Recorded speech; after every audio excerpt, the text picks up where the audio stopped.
کے بھی دے دیتا ہے. ہر آدمی ماں باپ کے ذریعے پیدا ہوتا ہے. اگر پیدا کرنا چاہے تو جناب عیسیٰ کو بغیر باپ کے پیدا کر دیتا ہے. اگر پیدا کرنا چاہے تو حضرت آدم کو بغیر ماں اور باپ کے پیدا کر دیتا ہے. جب یقین رکھیں, یقین, قرآن مجید پڑھیے. حضرت موسیٰ علیہ السلام فرعون کے دربار میں کھڑے ہیں, چاروں جانب دشمن ہی دشمن ہے. جادوگر آ گئے, انہوں نے سانپ چھوڑے. حضرت موسیٰ کے ہاتھ میں ڈنڈا تھا. حضرت موسیٰ کہتے ہیں یا اللہ کیا کروں؟ تو اللہ تعالیٰ نے فرمایا اپنا عصا پھینک دو. کہنا چاہیے تھا نا کہ یا اللہ ایک ہی تو شے ہے, اتنے سانپ ہے, بچانے کے لیے ڈنڈا ہے, وہ پھینک دوں. ڈنڈا پھینکا جاتا ہے, سانپ کو دیکھ کر کے قابو کیا جاتا ہے. یہ میرا اور آپ کا ذوق ہے نا, لیکن انبیاء کرام کا انداز ملاحظہ کیجئے میرے عزیزو. اللہ فرماتے ہیں ڈنڈا, اے موسیٰ ڈال دے اپنا عصا. پہلے نہیں فرمایا کہ سانپ بن جائے گا, فرمایا بس تو ڈال دے. میں اور آپ ہوتے ہیں تو سام سامنے ہے, ڈنڈا ہاتھ میں ہے, ہم کہیں گے عجیب بات ہے, یہی تو دفاع کی چیز ہے, اسی کو ڈال دوں تو بچوں گا کیسے؟ کہا ڈال دو. تو حضرت موسیٰ نے ڈال دیا. کہا میرے رب کا حکم ہے تو میرے لیے بہتر ہی ہوگا. اللہ فرماتے ہیں جب موسیٰ نے ڈالا تو میں نے اس ڈنڈے کو, اس عصا کو اژدہا بنا دیا. اب کبھی عصا بھی اژدہا بنے, کبھی چھڑی بھی بہت بڑا اژدہا بنی ہے, لیکن قرآن کہتا ہے جناب موسیٰ نے ڈالا تو اللہ نے اژدہا. بلکہ اس سے پیچھے چلیے, عورتیں کمزور یقین کی ہوتی ہیں نا. جناب موسیٰ پیدا ہوئے تو اللہ فرماتے ہیں میں نے موسیٰ کی ماں کے دل میں بات ڈالی, ماں کے دل میں, صندوق میں ڈال کے تو اس کو دریا میں بہا دے. اور بھائی صندوق میں کہہ سکتے ہیں نا آکسیجن کیسے جائے گی, اور دریا میں بچے بچنے کے لیے ڈالے جاتے ہیں کہ ڈوبنے کے لیے ڈالے جاتے ہیں. ماں کے دل میں یقین کمزور نہیں تھا اماں کا. انبیاء کے ماں باپ موحد ہوتے ہیں, دین کو ماننے والے. ماں کے دل میں اللہ نے بات, اللہ قرآن میں کہتے میں نے وحی کی, میں نے القاء کیا, میں نے بات ڈالی. حضرت موسیٰ کی ماں کہتی ہے میں نے ڈال کے نا سمندر میں بیٹا, میں نے سمندر میں بیٹا ڈال کے صندوق میں بند کر کے رب کے حوالے کیا. آپ فرماتے ہیں میرے مالک کا بھروسہ کیا تو پھر میرے مالک کا کام دیکھو, کمال دیکھو. میں نے دریا میں ڈالا, اللہ نے فرعون کے گھر میں میرے بیٹے کی پرورش کرا دی. یہ یقین کہ حضرت موسیٰ کے پاس قوم آئی, قرآن پڑھیے. کہا جناب پانی چاہیے. وَإِذِ اسْتَسْقَىٰ مُوسَىٰ لِقَوْمِهِ, موسیٰ نے اپنی قوم کے لیے پانی مانگا. ہم نے کہا فَانْفَجَرَتْ مِنْهُ اثْنَتَا عَشَرَةَ عَيْنًا, اپنا ڈنڈا پتھر پہ مارو. عقل والا آدمی ہوتا تو اڑ جاتا, کہتا یا اللہ پتھروں سے بھی کبھی پانی نکلا ہے؟ اضرب بعصاک الحجر, مارو پتھر پہ ڈنڈا. اللہ کے نبی نے منٹ نہیں لگایا, ٹھا کر کے ڈنڈا لگایا. فَانْفَجَرَتْ مِنْهُ اثْنَتَا عَشَرَةَ عَيْنًا. اللہ فرماتے ہیں جناب موسیٰ نے ایک عصا مارا, میں نے 12 چشمے جاری کر دیے. تو لے تو اللہ کرتا ہے, اللہ کہتا ہے پڑھ نماز روزی دوں گا, کہتا ہے سوچتا ہوں. اللہ فرماتا ہے آجا مسجد میں تیرا ہو جاؤں گا, کہتا ہے دیکھتا ہوں. رب فرماتا ہے تو میرے محبوب کی غلامی کر, میں تجھے محبوب بنا لوں گا. تو کہتا ہے تھوڑا بڑا ہو کے داڑھی رکھنی ہے, ابھی سیانہ ہو کے, میں ذرا سرٹیفکیٹ لے لوں اسرائیل سے کہ کتنے سالوں کے بعد آئیں گے, پھر شروع کروں گا. پروگرام بنا رہا ہے, ابھی تو ارادے میں ہے. اللہ کے پیغمبر کا ڈنڈا, اور اس سے زیادہ آگے بات ہو گئی. پیچھے فوج لگی ہوئی ہے فرعون کی, مجمع ہے, ہزاروں لاکھوں کا لشکر لے کے, تلواریں, نیزے. فرعون پیچھے, آگے دریا آ گیا. حضرت موسیٰ علیہ السلام کھڑے ہیں, اب کدھر جائیں؟ اللہ پاک نے فرمایا مارو ڈنڈا. کہاں؟ پانی پہ ڈنڈا مارو. اب حضرت موسیٰ علیہ السلام پانی پہ ڈنڈا مارے تو پانی ابلے گا, اس سے زیادہ کیا ہوگا؟ پہلے پتھر پہ ڈنڈا مروایا تو پانی نکلا, اب پانی پہ ڈنڈا مروایا. فَإِذْ فَرَقْنَا بِكُمُ الْبَحْرَ فَأَنْجَيْنَاكُمْ وَأَغْرَقْنَا آلَ فِرْعَوْنَ. اللہ فرماتے ہیں موسیٰ نے پانی پہ ڈنڈا مارا تو میں نے پانی میں رستے بنا دیے. ایک جگہ ڈنڈا مارا تو پانی نکل آیا, دوسری جگہ عصا مارا تو پانی خشک ہو گیا. 12 چشمے بن گئے, 12 رستے بن گئے دریا میں سے. حضرت موسیٰ علیہ السلام گزر گئے, اور اللہ فرماتے ہیں فرعون بھی آیا تو اسے میں نے غرق کر دیا, اور وہ کھڑا دیکھتا ہی رہ گیا کہ بنا کیا ہے. یہ تو بات ہے حضرت موسیٰ کی, میرے مصطفیٰ کے غلام. حضرت سعد بن ابی وقاص قادسیہ کی جنگ کے لیے نکلے, رستے میں دریائے نیل آ گیا. حضرت سیدنا سعد بن ابی وقاص اب کہاں سفر طے کر کے آئے, کہتے ہیں پتہ ہی نہیں تھا کہ دریا آ جائے گا. اب دور دور تک پل کوئی نہیں. صحابہ کہتے ہیں دشمن للکار رہا, حضرت سعد بن ابی وقاص دریا کنارے کھڑے ہوئے, ایمان یقین اور استقامت، ڈٹ گئے. کہنے لگے او دریا، اگر تو حضرت موسیٰ کی نافرمان قوم کو رستہ دے سکتا ہے، محمد عربی کے وفادار نوکر ہیں، ہم تو رسول اللہ کے ماننے والے ہیں، دشت تو دشت ہے، دریا بھی نہ چھوڑے ہم نے، بحر ظلمات میں دوڑا دیے گھوڑے ہم نے. فرمایا چھوڑ رستہ. صحابہ کہتے ہیں اس وقت ہم نے نعرے لگائے جب دریا نے رستہ ہی چھوڑ دیا. کہتے ہیں پھر اللہ رسول پر ہم ذکر کرنے لگے، درود پڑھنے لگے، دریا سے رستے بن گئے. فرماتے 10,000 کا لشکر گزر گیا. اس پار جب گیا نا تو حضرت سعد بن ابی وقاص نے پھر مجمع پہ نظر ڈالی. فرمایا کسی کی کچھ ہے تو نہیں رہ گئی پانی میں، کوئی دریا میں چیز تو نہیں رہ گئی. ایک صحابی کہنے لگے میرا مٹی کا پیالہ رہ گیا ہے. یار ذرا دیکھیے انداز دیکھیے، مٹی کا پیالہ. او یار چھوڑ پرا، مٹی کا پیالہ کیا ہوتا ہے؟ اب تو مٹی کے پیالے کی بات کرے گا. چھوڑ دے، کیا کرتا ہے؟ اس نے کہا پیالہ میرا رہ گیا ہے. حضرت سعد بن ابی وقاص کہنے لگے کیوں ہمارا پیالہ رہ جائے، ہم رسول اللہ کے نوکر ہیں. ایمان، یقین اور استقامت کی دولت. پھر دریا کی طرف دیکھا، کہنے لگے چل یار ہمارا پیالہ بھی واپس کر دے. صحابہ کہتے ہیں دریا کی لہر آئی اور پیالہ بھی واپس کر گئی. اور میرے بھائی جب ایمان کی دولت، یقین کی دولت، اعتماد کی دولت، جو بابا کہتا ہے نا کہ معاذ اللہ تعالیٰ الو کا خون لے آؤ اور شیر کی کھلڑی لے آؤ، میں کالا پیلا نیلا جادو کروں گا، اس پر لوگ دوڑ کے جاتے ہیں، 50-60 ہزار روپیہ بھی دے آتے ہیں دوڑ کے. اور اگر کہا جائے کہ مسجد آؤ 4 رکعت نماز پڑھو، حاضری دو مسجد کی، تو کہتے ہیں معرفت والے ہیں. معرفت والے نمازیں نہیں پڑھتے، وہ کون سی معرفت ہے؟ یہاں اللہ کی بارگاہ میں جھکنے کا، چونکہ یہ لیٹ ہے نا، یہ پتہ نہیں جنت میں جا کے ملے گا، کب ملے گا، معاذ اللہ. لوگ دنیا داری کے معاملے میں پس جاتے ہیں. حکمران نے وعدہ کر دیا ہے سڑکیں پکی ہو جائیں گی، خوشحالی ہو جائے گی، موجیں لگ جائیں گی، لوگ لائنوں میں کھڑے ہیں ووٹ دینے کے لیے، اور تیرے رب نے کہا ہے تو مجھ سے ڈر جا، میں تیری دنیا بھی اچھی کر دوں گا، آخرت بھی اچھی کر دوں گا، تو ادھر آ میری بارگاہ میں جھک. لوگ اعتماد اور یقین کو اوہام پرستی کا شکار ہیں، ہم لوگ وہم کا شکار ہیں، ہم لوگ بدشگونی، ایسے ہو جائے گا ویسے ہو جائے گا، ہم ان چیزوں کا شکار. بھائی اعتماد کی دولت پیدا کریں، یقین اپنے اندر پیدا کریں، ایمان پیدا کریں، ڈٹ جائیں رب رسول کا نام لے کر. حضرت عمر کا زمانہ تھا، مصر فتح ہو گیا، حضرت عمر بن عاص گورنر بنے.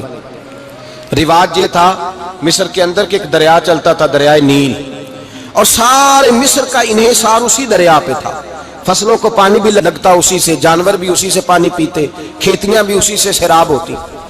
سال کے بعد وہ دریا خشک ہو جاتا تھا، سال کے بعد وہ دریا خشک ہوتا، اور جب خشک ہوتا نا تو ایک کواری لڑکی قتل کر کے دریا میں ڈالتے، پھر وہ دریا چلتا. آج بھی بہت ساری جگہوں پہ اوہام پرستی ہے، کہتے ہیں ہمارے آستانے کا طریقہ ہے. میں نے کہا آستانے کا، اس آستانے کا طریقہ ہوتا ہے جس آستانے کا تعلق در مصطفیٰ سے ہوتا ہے. باقی کسی آستانے کا اپنا کوئی ذاتی طریقہ نہیں. طریقہ وہ جو میرے نبی پاک کا طریقہ ہے، اس سے ہٹ کر کون سا طریقہ ہے؟ ہمارے آستانے کا طریقہ ہے، ہماری یہ رسم ہے، ہمارا یہ رواج ہے. اٹھا کے بھاگ جاؤ رسم و رواج. ہمارے رسم و رواج رسول اللہ کی سنت کے پابند ہے. سارے بولیے صلی اللہ ہو. پھر ایک دفعہ پڑھیے درود شریف صلی اللہ ہو. 3 دفعہ کر لیں تاکہ طاقت عاد ہو جائے. صلی اللہ ہو. نبی پاک صلی اللہ علیہ وسلم کا طریقہ اصل طریقہ ہے. حضرت عمر فاروق کو جناب عمر بن عاص، اور کہتے ہیں کہ پکا طریقہ یہ تھا کہ جب تک لڑکی قتل کر کے ڈالتے نہیں تھے دریا چلتا نہیں تھا. حضرت عمر کو خط لکھا کہ حضور یہ معاملہ ہے، اور لوگ مجھے یہی کہتے ہیں. میں نے لوگوں کو سمجھایا ہے کہ اسلام ظلم کا حکم نہیں دیتا، ظلم کی اجازت نہیں دیتا، کیسے لڑکی قتل کی جائے؟ اب آپ بتائیں کیا کرنا ہے؟ حضرت عمر ایمان، یقین، استقامت، پہاڑ ہیں یہ لوگ. حضرت عمر نے 2 خط لکھے، ایک حضرت عمر بن عاص کے نام، دوسرا دریائے نیل کے نام. 2 خط لکھے، ایک خط لکھا دریا کے نام، ایک خط لکھا عمر بن عاص گورنر کے نام. گورنر کے نام خط لکھا تو فرمایا جتنے یہودی ہیں، عیسائی ہیں، کمزور ایمان والے، سب کو دریائے نیل پہ لے جا، اور میرا یہ دوسرا خط دریا میں ڈال دے اور سب کے سامنے ڈالنا. کہتے ہیں یہ خط پڑھنا چاہے تو تجھے اجازت بھی ہے، سنیے اور سر دھنیے اور سوچئے کہ اصل کمزوری کہاں آئی ہے. رمضان کے سب سے پہلے جمعے میں سب سے اہم موضوع چھیڑا ہے، کمزوری اور نقص واقعہ کہاں ہوا ہے. حضرت سیدنا عمر بن خطاب رضی اللہ تعالیٰ عنہ نے دریا کو مخاطب کر کے لکھا، او دریا اگر تو کہتا ہے نا کہ لڑکی قتل کر کے پھینکی جائے گی تو میں رسول اللہ کا ماننے والا ہوں، میں ظلم نہیں ہونے دوں گا، ہمیں تیرے پانی کی ضرورت ہی کوئی نہیں، تو بے شک پانی نہ دے۔ اور اگر تو اللہ کے حکم سے بہتا ہے، اگر تو اللہ کے حکم سے بہتا ہے تو پھر اللہ کا بندہ اور مصطفیٰ کا غلام عمر تجھے حکم دیتا ہے کہ فوراً بہنا شروع کر دے، فوراً منٹ نہ لگانا۔ حضرت سیدنا عمر بن عاص فرماتے ہیں لشکروں کے لشکر لے کے میں دریائے نیل پہ پہنچا اور بھرے مجمع میں جناب عمر کا خط میں نے ڈالا تو دریا نے بہنا شروع کر دیا۔ فرماتے ہیں دریا بہنے لگا اور غیر مسلم کلمہ پڑھنا شروع ہو گئے۔ لوگ مجھے کہنے لگے کیا دکھایا ہے جو کلمہ پڑھ رہے ہیں؟ تو میں نے کہا دکھایا کچھ بھی نہیں، یہ حضرت عمر کے ایمان کی قوت کی برکت ہے کہ بہت سارے لوگوں نے کلمہ پڑھنا شروع کر دیا۔ یہ ایمان کی قوت، ڈرا ہوا مسلمان، سہما ہوا مسلمان، یہ کبھی امریکہ کے پیچھے بھاگتا ہے، کبھی یورپ کے پیچھے بھاگتا ہے، کبھی ادھر جاتا ہے، کبھی ادھر جاتا ہے۔ اپنی دنیا آپ پیدا کر اگر زندوں میں ہے، سر آدم ہے، ضمیر کن فقہ ہے زندگی۔ جب ایمان کی طاقت پیدا ہوتی ہے، جب قوت پیدا ہوتی ہے، پھر انسان کے اخلاق سمر جاتے ہیں، پھر اس کا نظریہ سیدھا اللہ رسول کی ذات پر جا کے کھڑا ہوتا ہے۔ جنہیں آزمایا گیا تھا حضرت ابو بصیر رضی اللہ تعالیٰ، ہمیں تو تھوڑا سا جھٹکا لگ جائے نا مذہب کا، تھوڑا سا لوگ دین کی طرف آتے ہیں تو اس میں نا تھوڑی تکلیف ہے۔ صحیح بخاری کی حدیث، اس میں تکلیف ہے، سچ کہہ رہا ہوں، صحیح بخاری کی حدیث ہے۔ ایک صحابی نے کہا تھا حضور میں آپ سے پیار کرتا ہوں، نبی پاک نے فرمایا اچھی طرح سوچ لے۔ سوڑیا نہیں پیار ہے، فرمایا چل پھر سوچ لے۔ حضور بڑا پیار، میں سوچ لے۔ کہا محبوبہ بڑا پیار ہے، نبی پاک نے فرمایا پھر تیاری کر لے، جس طرح گہری جگہ پہ پانی تیزی سے آتا ہے تیری طرف مشکلات بھی تیزی سے آئیں گی، تیزی سے۔ یہ شہادت گاہ الفت میں قدم رکھنا ہے۔ لوگ آسان سمجھتے ہیں مسلمان ہونا، ذرا اچھی طرح سوچ لے، جو مجھ سے محبت کا دعویٰ کرے گا اسے تکلیف ہے، بولو اسے تکلیف ہے، یہ پکی بات۔ جو محبت میں مخلص ہو وہ دیکھ لے میں آزمائش میں کتنا ہوں۔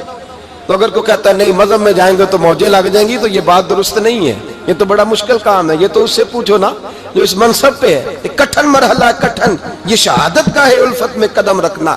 لوگ آسان سمجھتے ہیں مسلمان ہونا، روتا ہے فلک برسوں، پھر جا کے یہ حالات درست ہوتے ہیں۔ تو بھائی یاد رکھیں اور سمجھیں، حضرت ابو بصیر رضی اللہ تعالیٰ عنہ، نبی پاک صلی اللہ علیہ وسلم نے طے کر لیا کفار کے ساتھ، حدیبیہ کی جنگ ہوئی تو فرمایا اگر کوئی مسلمان مکے چلا جائے گا تو کافر کہنے لگے ہم واپس نہیں کریں گے، اور اگر کوئی کلمہ پڑھنے والا ستایا ہوا مسلمان مدینے آئے گا تو مسلمانوں کو واپس کرنا پڑے گا مسلمان اپنا بندہ نہیں رکھ سکتے۔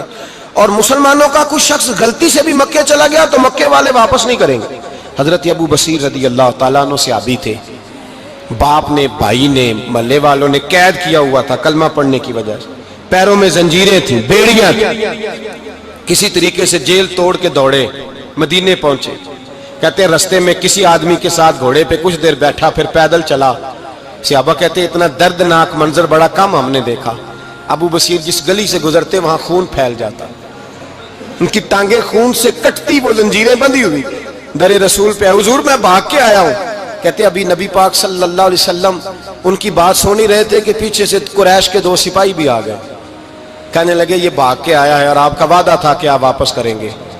چشم زدن میں ذرا سوچنا، چشم زدن میں تھوڑی دیر کے لیے غور کرنا کہ ہمیں ہمارا استاد، ہمارا پیر دھتکار دے کہ جا دوڑ جا، تو کہتے ہیں بسم اللہ جناب یہ جا رہے ہیں۔ ایمان کی پختگی دیکھیں، اس نے تو ہمیں نکال ہی دیا جی، وہ کیسا بندہ ہے۔ یہاں تو کسی کے یہاں کوئی فاتحہ پڑھنے نہ جائے تو لوگ بگڑ جاتے ہیں، کہتے ہیں اس نے سلام نہیں لی، فاتحہ نہیں پڑھی، بس ختم، اس کو احساس ہی نہیں۔ حضرت سیدنا ابو بصیر سامنے کھڑے، سامنے 2 سپاہی آ گئے، ذرا دیکھیے ایمان کی پختگی، ایمان، یقین اور استقامت۔ امام بہقی نے دلائل کے اندر لکھا ہے، فرماتے ہیں نبی کریم صلی اللہ علیہ وسلم نے ان کی طرف دیکھا تو حضور کی مقدس آنکھیں آنسوؤں سے بھر گئیں۔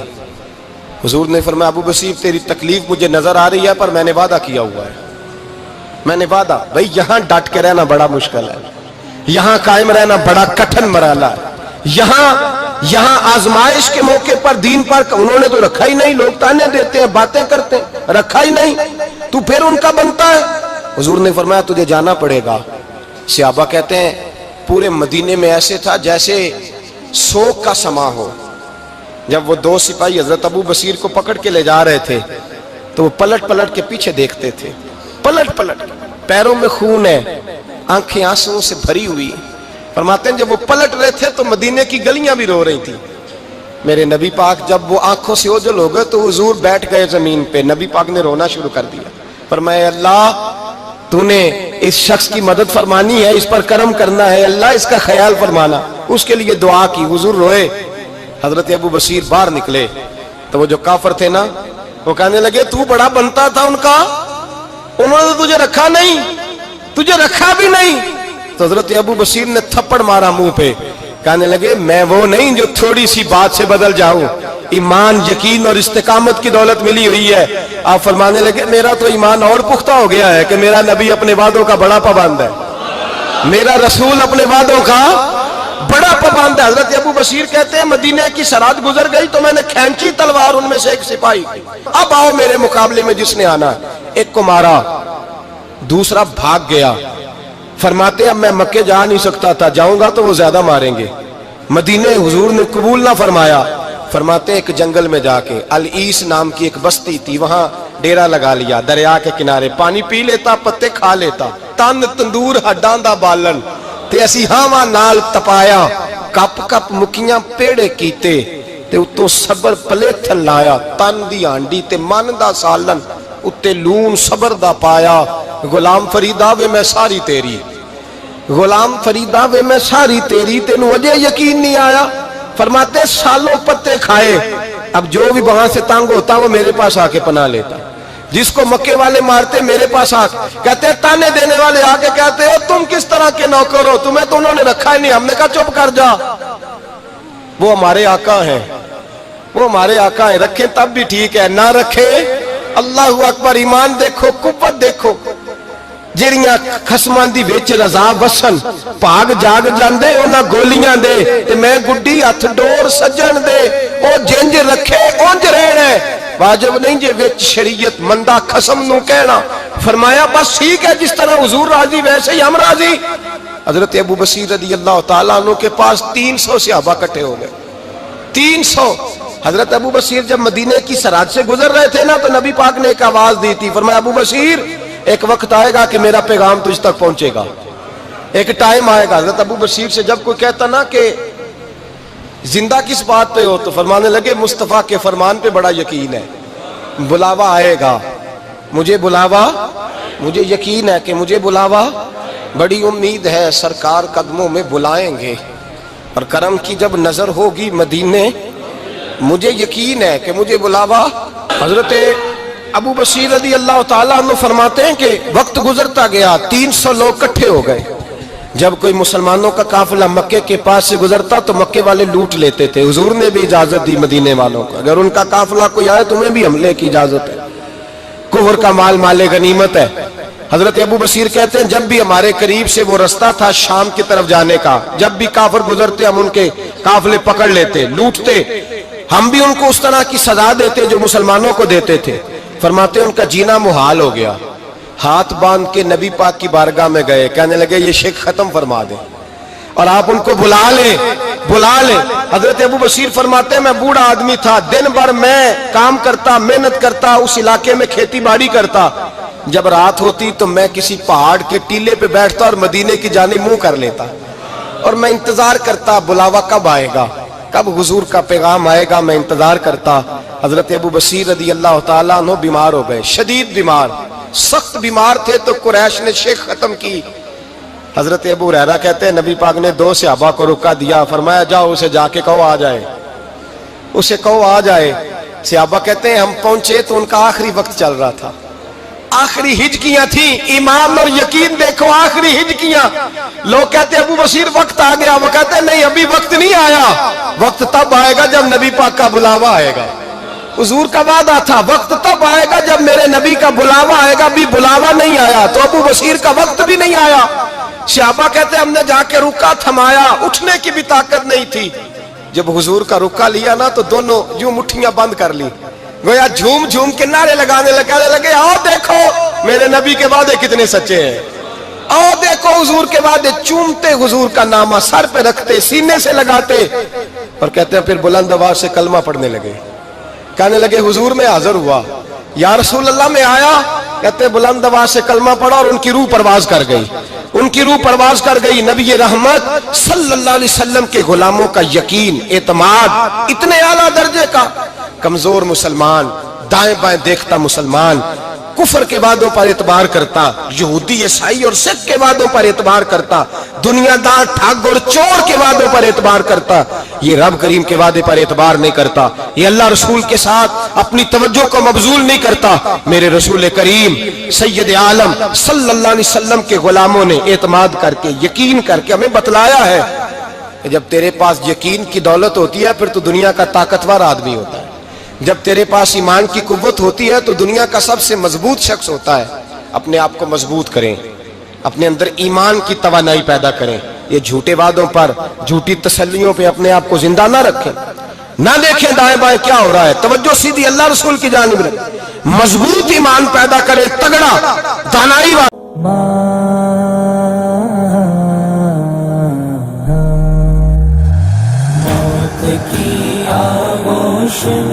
جب تھک سو جاتی ہے ماں، تب کہیں جا کر کے تھوڑا سا سکون پاتی ہے ماں.